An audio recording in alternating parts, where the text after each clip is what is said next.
سامعین، یہ مساجد دراصل اسلام اور مسلمانوں کی پہچان ہے، احب البلاد الی اللہ ہیں، جیسا کہ نبی اکرم صلی اللہ علیہ وسلم نے فرمایا احب البلاد الی اللہ مساجدها وابغض البلاد الی اللہ اسواقها۔ یہی وہ مساجد ہیں جہاں سے انسانیت کو وَأَنَّ الْمَسَاجِدَ لِلَّهِ فَلَا تَدْعُوا مَعَ اللَّهِ أَحَدًا کا درس دیا جاتا ہے۔ یہی وہ مساجد ہیں جو ان الصلاۃ کانت علی المؤمنین کتابا موقوتا کے تحت مسلمانوں کو وقت کی پابندی کرنا سکھاتی ہیں۔ یہی وہ مساجد ہیں جہاں سے خذوا زینتکم عند کل مسجد کے تحت زیب و زینت اور حسن تہذیب اختیار کرنے کا درس دیا جاتا ہے، اور یہی وہ مساجد ہیں جن کی بنیادیں تقوی کی بنا پر رکھی جاتی ہیں۔ لمسجد اسس علی التقوی من اول یوم۔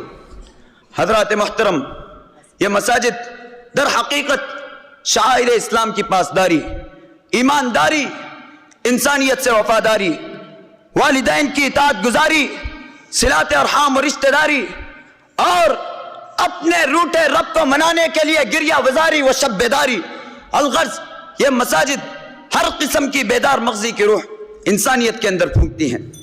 لیکن عصر حاضر کے مسلمانوں کا نقطہ نظر و محل فکر تو یہ ہے کہ عالی شان مساجد تعمیر تو کروا دیتے ہیں، مگر سال ہر سال ان مساجد کو ویران چھوڑ دیتے ہیں، جن کے ناگفتبا حالات کی تصویر کشی کرتے ہوئے اقبال جیسے قابل الکلام شاعر اپنی زبان میں یوں گویا ہوئے، شب بھر میں بنا دی مسجد تو ایمان کی حرارت والوں نے، شب بھر میں بنا دی مسجد تو ایمان کی حرارت والوں نے، من اپنا پرانا پاپی ہے برسوں میں نمازی بن نہ سکا۔